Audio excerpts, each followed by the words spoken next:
pagka tag-ulan ay 4 na buto or 4 na puno lang po ang pwedeng ilagay kada puno. So sa akin kasi ngayon itong legacy, dahil nga taga raw, medyo sininsinan natin yung laglag ng buto dito.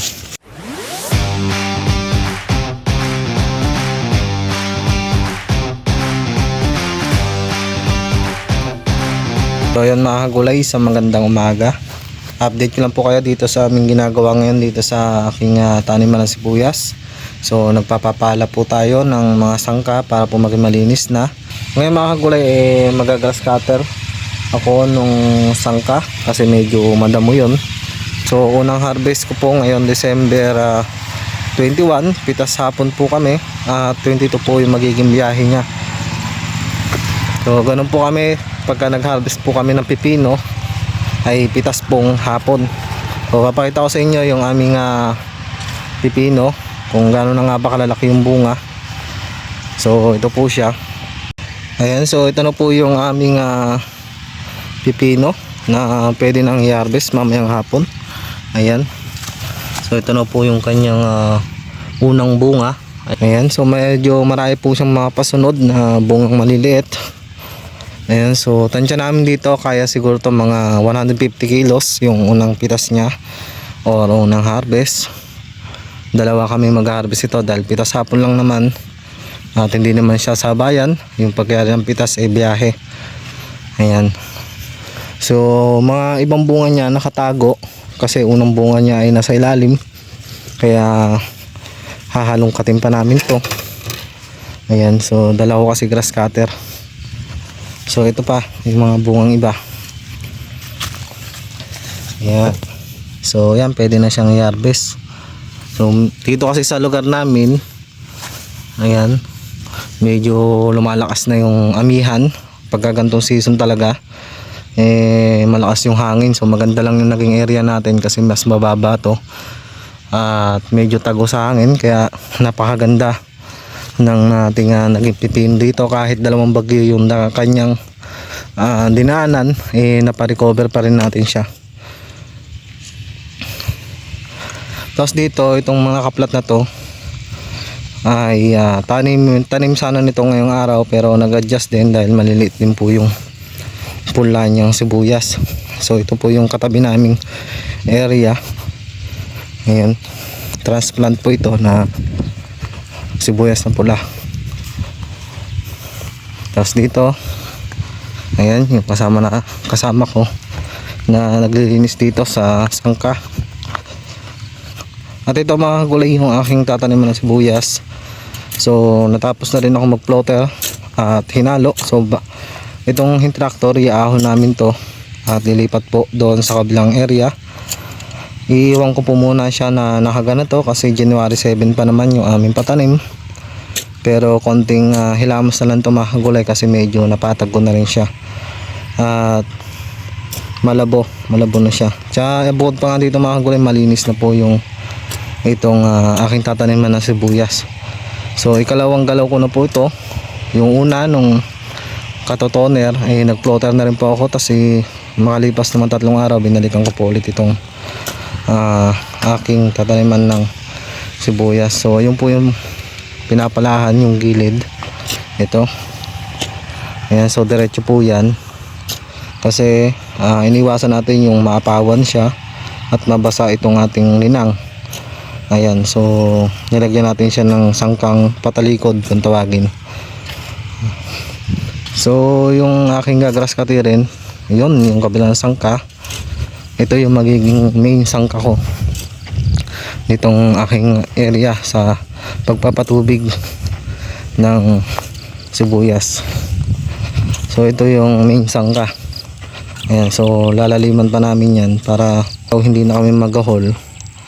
Ayan, so may tubig pa nga doon sa gawin dulo kasi medyo madaming sukal, kaya grass cutterin ko na rin siya para maging malinis itong sangka at di na mahirap magtubig. Ayan, so ayun yung pipino. Yan, diretso po yan hanggang doon. So first harvest na po namin mamaya. So update ko po kayo kung gaano kadami yung ma-harvest namin or ilang sako yung aming mapipitas. So maglilinis muna ako sangka. Ayan, so update lang muna dito sa aking mga taniman. So yun mga kagulay, ito nag first harvest na po kami dito sa aming Legacy F1 at ang oras po natin ay magpo 4 PM. So 2 PM nag-umpisa na po kami mag-harvest at ito na po yung aming na-harvest. Ayan. So meron din po kami mga sinako doon sa dulo. At itong mga kagulay hindi namin masyadong pinupuno kasi yung mga sinako po na to ay yung mga bimig na sako. Medyo yung timbang niya medyo malaman kaya hindi namin siya masyadong pinupuno. So itong sako na to babawasan pa po namin yan at para mabuhat po namin. So doon po namin kakargayan sa tractor at inahong nga po namin kanina yung tractor dito sa aking tanim na sibuyas. At yun yung aming ipanlalabas at iuwi. So bali pitas hapon yung ginagawa namin tapos madaling araw yung pagpa-plastic at para pumaga po may biyahe sa Sangitan Market. So okay lang naman siya na pitas hapon kasi makapal naman yung balat niya at hindi naman po basta napapanat itong pipino na Legacy F1. Ayan, so kaya hindi rin kami masyadong hirap sa tao dahil 2 tao lang halos kaming namitas ngayon. Sa susunod magdadagdag akong isa. So bali 3 na kami mag-harvest dito sa Legacy F1. So yun mga gulay, samahan nyo ako na magpitas pa dahil hindi pa naman kami tapos. Meron pa po kami ilang plat. Ayan, so ilang plat pa po na aming pipitasan ngayon dito. So siguro estimated namin nasa 200 kilos po or 20 bundle yung unang harvest niya. Kasi itong sinako na to makakarga po yan. So kung ilan po yung andito, mas madami po yung nasa dulo. Kasi bawat sadsad namin may sinako po kaming kinakargahan kaya may hakutin pa po kami doon sa dulo. So mamaya, pag naisakay na sa tractor, papakita ko po sa inyo yung aming na-harvest ngayon dito sa unang harvest namin ng Legacy F1. So yun, samahan nyo muna ako mag-harvest. So yun mga gulay, andito ako sa looban ng aking pipino. So marami pa po siyang mga pasunod na bunga. Ito siya oh. Ayan. So ito po yung mga pipino na pwede nang i-harvest. Ito, so marami pa siyang maliliit na pasunod. Ayan. So nasa ilalim pa po kasi yung karamihan nito kaya hinahalukay po namin. Ayan. So yan po yung unang harvest ko dito. Ito medyo yung iba malalaki pero pasok pa naman to sa good. Ayan, so dahil unang harvest ganyan po talaga kalalaki yan. Ayan, so yung palatandaan kasi na Legacy itong stripe nya or yung guhit nya sa kanyang bandang dulo. Ayan, so makikita nyo, ayan siya. Yan po ang itsura ng Legacy ko. Sa mga buyer alam po yan. Kahit po anong klaseng variety, may palatandaan po sila dyan. Sa naman itong Legacy na pipino, ganito. Ayan, may guhit siya. Ayan, so itong mga ganito, hindi pa po natin kukunin sa isang araw. Ayan. Sa susunod na harvest, ayun, pwede na kunin to. So yung aming mga sinako kasi medyo malalaki. Dapat ang lagay lang po nito ay yung mga sako ng pataba. Kaso wala pa tayong nalabhan ng mga sinako. So ito po yung dating sinako ng talong. Ayan, so ito po yung mga sako ng bimig. So medyo may kalakihan kasi yon. Kaya hindi na masyadong pinupuno at medyo mahirap na siyang buhatin kung mag-isa lang. Ayan, so dalawa kami na nag-harvest. Ayan, so susunod na harvest medyo may karamihan na to kaya kailangan magdagdag ng mga pamimitas at syempre meron na rin dapat na tigahakot dito. Ayan, so ilang plat na lang naman. 2 PM kami nag-start na mag-harvest. At ito na yung ating unang bunga ng Legacy F1. Ayun, nasa ilalim sila nakalapag. Ayan, so halatang halata yung guhit. Ayan, oh. Pag ganyan, legacy po yan. Ayan.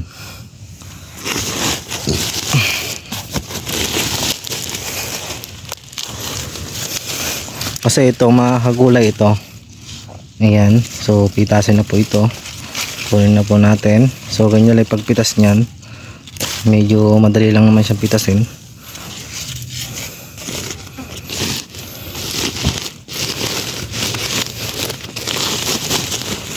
Tapos mahagulay kung Tagaraw po ang tanim niyo ng pipino, kung magtatanim kayo ng pipino sa Tagaraw, mas maganda sa mga area na hindi mahangin, kasi hindi po nagiging gasgasin yung bunga.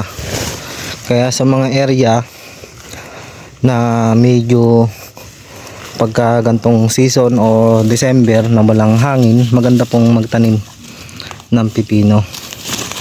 So kailangan lang na medyo mas masinsin yung tanim ng pipino kapag Tagaraw, kasi medyo hindi siya kumakapal, hindi katulad ng tanim ng tagulan.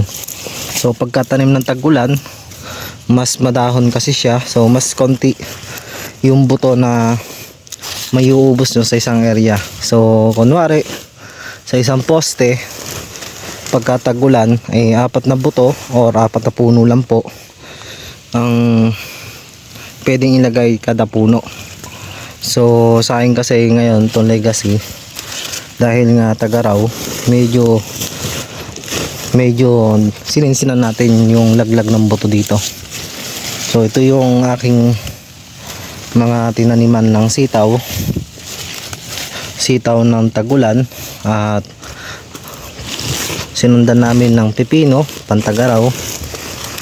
So kita nyo may mga hangin, may mahangin dito, pero hindi siya katulad sa gawing taas na medyo yagyag sa hangin. So dito kasi medyo mababang area, kaya medyo maganda yung ating pipino at napagbunga natin. Ayan. So hindi katulad doon sa gawin namin o sa lugar namin, kasi sa tabing bahay medyo mas mataas na area yun, hindi kami makakapagtanim ng ganto, o hindi kami makakapagpasunod sa mga pinagsitawan kapag mahangin. Medyo hirap at hindi makabulas yung pipino. Ayan.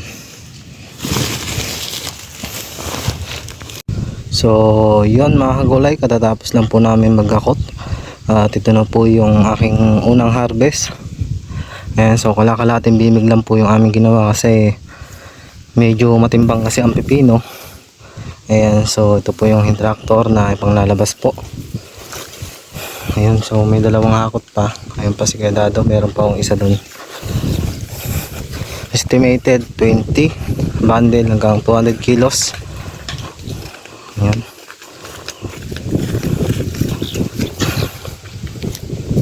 So mukhang kaya naman ng tractor. Ayan, so meron pang isa.